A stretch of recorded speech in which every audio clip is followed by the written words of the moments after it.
AP అప్పటిదాకా ఉన్నటువంటి beverages corporation తర్వాత స్టేట్ డెవలప్మెంట్ కార్పొరేషన్ అని ఒకటి ఏర్పాటు చేశారు అధ్యక్ష. ఊహకి అందలేదు అధ్యక్ష, బహుశా భారతదేశంలో ఏ స్టేట్ కూడా చేయలేదు. వీళ్ళు రాష్ట్రానికి వచ్చేటువంటి ఆదాయం, రాష్ట్ర ఖజానాకు రావాల్సినటువంటి ఆదాయాన్ని కొంత పర్సంటేజ్ 2 కార్పొరేషన్లకి మళ్లించారు అధ్యక్ష. ఇది రాజ్యాంగ విరుద్ధం అని చెప్పేసి నేను ఆ రోజు గవర్నర్ గారిని కలిసి చెప్పాను. ఆ తర్వాత కేంద్ర మంత్రి నిర్మలా సీతారామన్ గారు ఇది నిజమే అంటూ ఇది చేయకూడదు అంటూ పబ్లిక్గా స్టేట్మెంట్ ఇచ్చి తరువాత నిబంధనలు కూడా మార్చారు. ఒకటి, రాష్ట్ర ప్రభుత్వ ఖజానాకు రావాల్సినటువంటి ఆదాయాన్ని పక్కకు మళ్లించారు.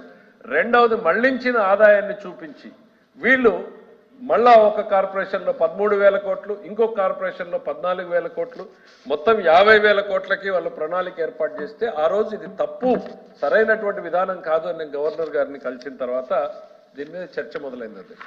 ఇదంతా కూడా చాలా రహస్యంగా జరిగింది అధ్యక్ష. ఎక్కడ శాసనసభ ముందు పెట్టడం కానీ, క్యాబినెట్ ముందు పెట్టడం కానీ, క్యాబినెట్ సహచరులకు కూడా తెలుసని నేను అనుకోను అధ్యక్ష. క్యాబినెట్ ముందు పెట్టడం కానీ, ఎవరు చేశారు, ఎట్లా నడిచింది అనేటువంటిది ఏదో ఆ రోజు మాకున్నటువంటి సోర్స్ ప్రకారం ఇన్ఫర్మేషన్ వస్తే కొంచెం డిగ్ చేసిన తర్వాత ఎంత లోతుకి వెళ్ళిందంటే అధ్యక్ష, బ్యాంకులు ప్రభుత్వాన్ని నమ్మక,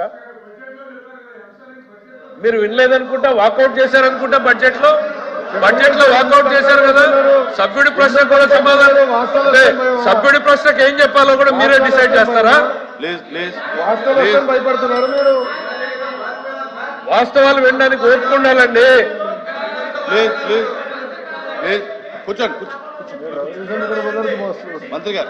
సార్, సభ్యుడు అడిగినటువంటి ప్రశ్నకి రాష్ట్ర ప్రజలకు తెలియాల్సిన అవసరం ఉంది అధ్యక్ష.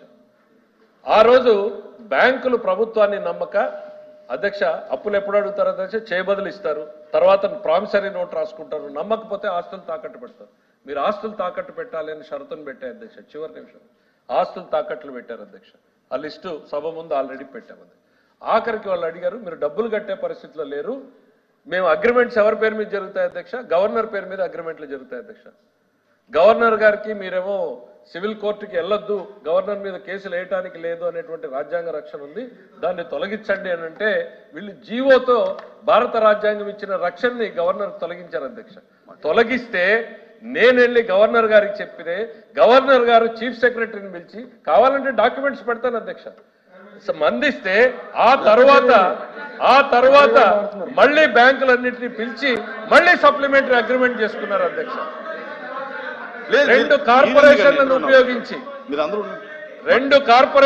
ఉపయోగించి ఈ రాష్ట్ర శాసనసభకు రావాల్సినటువంటి సార్ ఓపిక ఉండాలి సార్, ఓపిక ఉండాలి. చేసిన తప్పులు అట్లా ఉన్నప్పుడు ప్రజలకు తెలియాలి. రాష్ట్ర ప్రజలకి 2 కార్పొరేషన్లను ఉపయోగించి శాసనసభ పర్యవేక్షణ లేకుండా డబ్బు ఖర్చు పెట్టారు. 3వ కార్పొరేషన్ పెట్టారు అధ్యక్ష, Andhra Pradesh state financial services corporation. ఏంటి అధ్యక్ష ఈ కార్పొరేషన్ పని అనంటే, రాష్ట్రంలో డబ్బులు ఎక్కడున్నాయో మొత్తం చూశారు అధ్యక్ష. డిపాజిట్లు, కోర్టు కేసుల్లో ఉన్నటువంటి సివిల్ డిస్ప్యూట్ల డిపాజిట్లను కూడా రాష్ట్ర ప్రభుత్వం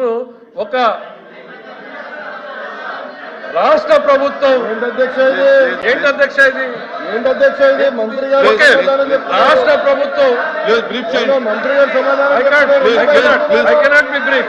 ఎందుకు భయం Sir, I cannot be brief. Sir, ఇది important subject. Sir, I am not going to be brief అధ్యక్ష. మీరు దయచేసి నన్ను అనుమతించాలి. రాష్ట్ర ప్రజలకి ఇది శాసన